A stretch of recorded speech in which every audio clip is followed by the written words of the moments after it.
That first spring of the pandemic, we had a bumper crop of wildflowers in the garden along the sidewalk. One morning, I noticed a woman with a stroller acting a bit oddly in front of our home. I realized she was trying to pick a flower without getting caught. So was born our contribution to brightening the pandemic, Pick a Flower.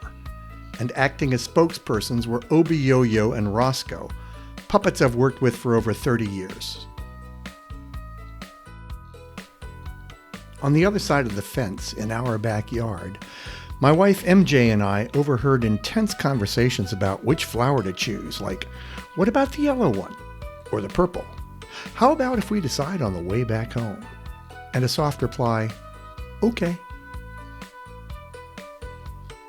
One day, a relieved-looking mother poked her head through the open gate and said, "Thank you. We needed this. It really made our day." Next to her was a 4-year-old girl holding a freshly picked flower and beaming. Come Halloween, Obie and Roscoe announced on a sign that we'd be handing out candy at a safe trick-or-treat. On Halloween night, one boy declared that the puppets had saved Halloween with the sign because the family hadn't planned on going out until they saw it. Weeks later, we received this fun message.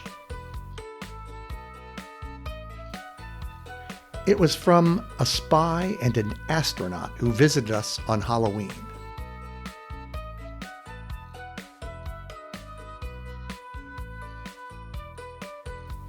It's kind of cool how some random event can lead to something bigger.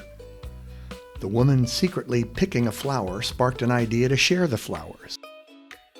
In turn, that led to others connecting and sharing.